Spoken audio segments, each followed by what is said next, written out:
Hello বন্ধুরা, কেমন আছো সবাই? আজকের এই ভিডিওতে আমরা মাধ্যমিক জীবনবিজ্ঞানের উদ্ভিদ হরমোন বা প্লান্ট হরমোন চ্যাপ্টারটি থেকে 10টি 3 নম্বরের অত্যন্ত গুরুত্বপূর্ণ প্রশ্ন নিয়ে আজকে আলোচনা করব। তোমরা জানো মাধ্যমিকে যে 5 নম্বর প্রশ্নগুলো আসে সেটা সরাসরি 5 নম্বরে আসে না, সেগুলো 2+2+1 বা 3+2 এইভাবে ভেঙে দেওয়া হয়। তাই এই 10টা প্রশ্ন তোমরা ভালোভাবে দেখে রাখলে তোমাদের আলাদা করে আর 5 নম্বরের কোনো প্রশ্ন পড়তে হবে না। তাহলে চলো শুরু করা যাক। উদ্ভিদের ট্রপিক চলন নিয়ন্ত্রণে অক্সিন হরমোনের ভূমিকা চিত্রসহ ব্যাখ্যা করো। চিত্র দরকার নেই, তোমরা উত্তরটা জেনে রাখো। উত্তর: আলোর প্রভাব বা ফটোট্রপিক চলন। কাণ্ডের অগ্রভাগে উৎপন্ন অক্সিন আলোর উৎসের বিপরীত দিকে অর্থাৎ অন্ধকারের দিকে বেশি মাত্রায় জমা হয়। বেশি অক্সিনের উপস্থিতির কারণে কাণ্ডের অন্ধকার অংশের কোষগুলি দ্রুত বিভাজিত ও দীর্ঘায়িত হয়, ফলে কাণ্ড সর্বদা আলোর উৎসের দিকে বেঁকে যায়। অভিকর্ষের প্রভাব বা জিওট্রপিক চলন। অভিকর্ষের টানে অক্সিন মূলের নিচের দিকে বেশি মাত্রায় সঞ্চিত হয়। মূলের ক্ষেত্রে কম অক্সিনে কোষ বিভাজন উদ্দীপনা যোগায়, তাই মূলের ওপরের অংশে যেখানে অক্সিন কম, কোষ বৃদ্ধি দ্রুত হয় এবং মূল অভিকর্ষের দিকে বেঁকে যায়। দেখো পরের প্রশ্ন, তোমাদের বলে রাখি, তোমরা যারা মাধ্যমিক জীবনবিজ্ঞান পরীক্ষার্থী ভিডিওটা স্কিপ না করে একদম শেষ পর্যন্ত দেখো, অনেকখানি কাজে আসবে। এবং তোমরা এই সমস্ত স্টাডি ম্যাটেরিয়াল একদম ফ্রিতে ডেসক্রিপশনে দেওয়া লিঙ্ক আছে, সেখান থেকে পেয়ে যাবে। আর জীবনবিজ্ঞানের সমস্ত অধ্যায়ের প্রতিটা অধ্যায় ভিত্তিক 1, 2, 3 নম্বরের প্রশ্ন আমাদের চ্যানেলে দেওয়া আছে, তোমরা এখনই এটা দেখে নিতে পারো। দেখো পরের প্রশ্ন, জিব্বেরলিন হরমোনের 3টি প্রধান শারীরবৃত্তীয় কাজ বা ভূমিকা উল্লেখ করো। দেখো এটা অত্যন্ত গুরুত্বপূর্ণ। জিব্বেরলিনের 3টি প্রধান কাজ: পর্বমধ্যের দৈর্ঘ্য বৃদ্ধি। জিব্বেরলিন হরমোন উদ্ভিদের কাণ্ডের পর্বমধ্যের কোষগুলি দ্রুত বিভাজন ও দৈর্ঘ্য বৃদ্ধি ঘটায়। এর ফলে বামন বা খাটো গাছও স্বাভাবিক দীর্ঘ উদ্ভিদে পরিণত হয়। বীজ ও মুকুলের সুপ্তাবস্থা ভঙ্গ। জিব্বেরলিন বীজের সুপ্তাবস্থা বা সুপ্ত দশা ভাঙতে সাহায্য করে। এটি বীজে অ্যামাইলেজ ও অন্যান্য উৎসেচক সক্রিয় করে সঞ্চিত খাদ্যকে দ্রবীভূত করে এবং ভ্রূণের বৃদ্ধিতে সাহায্য করে। ফল গঠন ও আকার বৃদ্ধি। নিষেকের পর ফল গঠনে এবং ফলের আকার বৃদ্ধিতে, যেমন আঙুরের থোকার আকার বড় করতে জিব্বেরলিন গুরুত্বপূর্ণ ভূমিকা নেয়। এই 3টা পয়েন্ট লিখবে, অত্যন্ত গুরুত্বপূর্ণ এটা। পরের প্রশ্ন দেখো, সাইটোকাইনিন হরমোনের 3টি প্রধান কাজ সংক্ষেপে আলোচনা করো। সাইটোকাইনিনের 3টি প্রধান কাজ হলো, প্রথম হলো কোষ বিভাজন ঘটানো। সাইটোকাইনিন উদ্ভিদের সক্রিয় কোষ বিভাজন অঞ্চলে, যেমন তরুণ ফল বা শস্য, কোষের ডিএনএ এবং আরএনএ সংশ্লেষ বাড়িয়ে দ্রুত সাইটোকাইনেসিস বা কোষ বিভাজন ঘটায়। পার্শ্বীয় মুকুলের বৃদ্ধি ঘটায় এবং অগ্রস্থ প্রকটতা হ্রাস করে। এই হরমোন উদ্ভিদের অগ্রমুকুলের প্রাধান্য বা অগ্রস্থ প্রকটতা দূর করে পার্শ্বীয় এবং কাক্ষিক মুকুলের বৃদ্ধিতে সাহায্য করে, ফলে উদ্ভিদটি শাখা প্রশাখাযুক্ত এবং ঝোপঝাড়পূর্ণ হয়। জরা রোধ বা বার্ধক্য বিলম্বিতকরণ। অত্যন্ত গুরুত্বপূর্ণ পয়েন্ট, এটা ধরো ভালো করে দেখে নাও। সাইটোকাইনিন পাতার ক্লোরোফিল নষ্ট হওয়া রোধ করে এবং প্রোটিন ও খনিজ উপাদানের ক্ষয় কমিয়ে পাতার বার্ধক্য দীর্ঘ সময় পিছিয়ে দেয়। একে আমরা আবার রিচমন্ড ল্যাং এফেক্টও বলা হয়। কৃষিকার্যে ও উদ্যানবিদ্যায় কৃত্রিম হরমোনের 3টি ব্যবহারিক প্রয়োগ লেখো। এটা অত্যন্ত গুরুত্বপূর্ণ প্রশ্ন। দেখো, কৃষিকার্যে কৃত্রিম হরমোনের 3টি গুরুত্বপূর্ণ ব্যবহারিক প্রয়োগ হলো: 1. শাখা কলম থেকে নতুন উদ্ভিদ সৃষ্টি। জবা, গোলাপ, লেবু গাছের কাণ্ড কেটে তৈরি করা শাখা কলমের নিচের অংশে কৃত্রিম অক্সিন, যেমন আইবি অর্থাৎ ইন্ডোল বিউটারিক অ্যাসিড বা INAA ন্যাপথালিন অ্যাসিটিক অ্যাসিড প্রয়োগ করলে দ্রুত মূল উৎপন্ন হয়। আগাছা দমন। ধান, গম, যব ইত্যাদির জমিতে ক্ষতিকারক দ্বিবীজপত্রী আগাছা ধ্বংস করার জন্য কৃত্রিম অক্সিন, যেমন 2,4-D অর্থাৎ ডাইক্লোরোফেনক্সি অ্যাসিটিক অ্যাসিড স্প্রে করা হয়।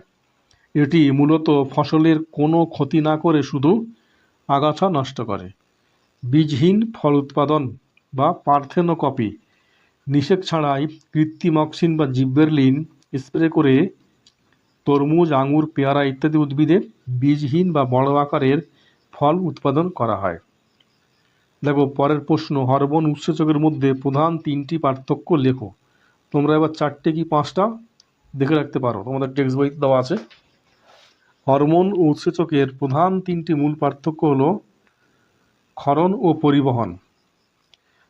হরমোন অনালগ্রন্থি বিশেষ কোষ সমষ্টি থেকে ক্ষরিত হয়ে রক্ত, লসিকা ও ব্যাপন প্রক্রিয়ায় দূরে পরিবাহিত হয়। আবার উৎসেচক সোনালগ্রন্থি বা কোষে উৎপন্ন হয়ে নালীর মাধ্যমে সাধারণত উৎসস্থলেই কাজ করে। রাসায়নিক প্রকৃতি, হরমোন প্রোটিন, অ্যামাইনো অ্যাসিড, স্টোরের বা লিপিডধর্মী হতে পারে। উৎসেচক সর্বদা সুনির্দিষ্ট প্রোটিনধর্মী বা গ্লোবিউলার প্রোটিন দিয়ে গঠিত। কাজের পর পরিণতি বিষয়গুলো, যেটা হরমোন বিক্রিয়া বা কাজের শেষে সম্পূর্ণ ধ্বংসপ্রাপ্ত বা রূপান্তরিত হয়, কিন্তু উৎসেচক বিক্রিয়া শেষে অপরিবর্তিত থাকে এবং অক্ষত থাকে। দেখো পরের প্রশ্ন, উদ্ভিদের অগ্রস্ত প্রকটতা ফলের এবং ফলের অকালমোচন রোধে অক্সিনের ভূমিকাটা কি? এটা ক্রিটিক্যাল প্রশ্ন, দেখে নাও। অগ্রস্ত প্রকটতা, উদ্ভিদের কাণ্ডের অগ্রমুকুলে অক্সিন হরমোন উৎপন্ন হয়ে নিচের দিকে পরিবাহিত হয়। এই অক্সিনের প্রভাবে অগ্রমুকুল বৃদ্ধি দ্রুত হয়, কিন্তু কাক্ষিক বা পার্শ্বীয় মুকুলের বৃদ্ধি বাধা পায়। একে অগ্রস্ত প্রকটতা বলে। অগ্রমুকুল কেটে দিলে অক্সিনের প্রভাব কমে যায় এবং পার্শ্বীয় মুকুল থেকে শাখা জন্মায়। অকালমোচন রোধ, উদ্ভিদ অঙ্গে নির্দিষ্ট যেমন পাতা, ফুল বা ফলে মোচন স্তর গঠিত হলে তা গাছ থেকে ঝরে পড়ে। অক্সিন হরমোন এই মোচন স্তর গঠনে বাধা দেয়, ফলে ফুল বা ফলে অপরিণত অবস্থায় ঝরে পড়ে না। একে অকালমোচন রোধ বলা হয়। পার্থেনোকপি কি? জিব্বেরলিন কিভাবে উদ্ভিদের বামনত্ব দূরীকরণে সাহায্য করে?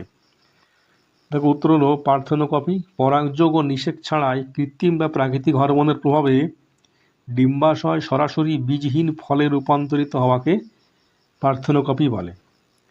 বামনত্ব দূরীকরণ, জেনেটিক বা বংশগত কারণে কিছু উদ্ভিদ যেমন মটর গাছ বা বাঁশ গাছ খাটো বা বামন প্রকৃতির হয়। এই ধরনের উদ্ভিদের পর্বমধ্যের দৈর্ঘ্য স্বাভাবিকের চেয়ে কম থাকে। বামন উদ্ভিদে জিব্বেরলিন হরমোন প্রয়োগ করলে তা কোষ বিভাজন ও কোষের প্রসারণ ঘটিয়ে পর্বমধ্যের দৈর্ঘ্য দ্রুত বাড়িয়ে দেয়, ফলে উদ্ভিদটি বামনত্ব দূর এবং সেটি স্বাভাবিকভাবে লম্বা হয়। রাসায়নিক প্রকৃতি অনুযায়ী উদ্ভিদ হরমোনের প্রকারভেদগুলি উদাহরণসহ আলোচনা করো। দেখো রাসায়নিক উপাদান ও গঠনের উপর ভিত্তি করে উদ্ভিদ হরমোনকে প্রধানত 3 ভাগে ভাগ করা যায়। নাইট্রোজেনযুক্ত হরমোন, এই হরমোনগুলি গঠনে নাইট্রোজেন উপস্থিত থাকে, যেমন অক্সিন অর্থাৎ ইন্ডোল অ্যাসেটিক অ্যাসিড এবং সাইটোকাইনিন বা জিয়াটিন। নাইট্রোজেনবিহীন হরমোন, এই হরমোনগুলি গঠনে নাইট্রোজেন থাকে না, প্রধানত কার্বন, হাইড্রোজেন ও অক্সিজেন দিয়ে গঠিত, যেমন জিব্বেরলিক অ্যাসিড। গ্যাসীয় হরমোন, এটি গ্যাসীয় প্রকৃতির উদ্বায়ী যৌগ, যেমন ইথিলিন, যেটা আমাদের ফল পাকাতে সাহায্য করে। হরমোনকে রাসায়নিক সমন্বয়কারী বা কেমিক্যাল মেসেঞ্জার বলার কারণ কি? এটা আমাদের চ্যানেলের 2 নম্বরের প্রশ্নতেও দেওয়া আছে, তোমরা দেখে নিতে পারো। উদ্ভিদ হরমোনের 2টি উৎস লিখতে হবে। দেখো রাসায়নিক সমন্বয়কারী বলার কারণ, হরমোন অতি অল্প মাত্রায় উৎপন্ন হয়ে কোষে কোষে রাসায়নিক বার্তা বা সংকেত পৌঁছে দেয় এবং উদ্ভিদের বিভিন্ন অঙ্গ, কলা ও কোষের মধ্যে শারীরবৃত্তীয় কাজের যেমন বৃদ্ধি, চলন, বিপাক, সামঞ্জস্য বা সমন্বয় রক্ষা করে। কাজ শেষে এটি ধ্বংস হয়ে যায়। এই নিয়ন্ত্রক ও বার্তাবহক ভূমিকার জন্য একে রাসায়নিক সমন্বয়কারী বা রাসায়নিক দূত বা কেমিক্যাল মেসেঞ্জার বলা হয়। উদ্ভিদ হরমোনের 2টি উৎস হলো কাণ্ড, মূলের অগ্রস্থ ভাজক কলা এবং কচি বা বর্ধনশীল পাতা। দেখো শেষ প্রশ্ন, যেটা নিচের হরমোনগুলির সম্পূর্ণ নাম এবং একটি করে প্রধান কাজ লেখো। দেখো উত্তরে কি দেওয়া আছে? IAA, ইন্ডোল অ্যাসেটিক অ্যাসিড, এর একটি প্রাকৃতিক অক্সিন এবং এর প্রধান কাজ হলো উদ্ভিদের ট্রপিক চলন নিয়ন্ত্রণ করা। NAA, সম্পূর্ণ নাম হচ্ছে ন্যাপথালিন অ্যাসেটিক অ্যাসিড, এটা কৃত্রিম বা সিনথেটিক হরমোন। এটি শাখা কলমে দ্রুত মূল উৎপাদনে ব্যবহার করা হয়। 2,4-D অর্থাৎ ডাইক্লোরোফেনক্সি অ্যাসেটিক অ্যাসিড, এটি একটি কৃত্রিম বা সিনথেটিক হরমোন। এটি ফসলের ক্ষেতে আগাছা দমনে বা আগাছা নাশক হিসাবে ব্যবহার করা হয়। তাহলে বন্ধুরা, আজকের ক্লাস এই পর্যন্ত। ভিডিওটি ভালো লাগলে অবশ্যই তোমরা লাইক কমেন্ট ও শেয়ার করে জানাও, এবং যারা চ্যানেলে নতুন তারা এক্ষুনি চ্যানেলটি সাবস্ক্রাইব করে নাও।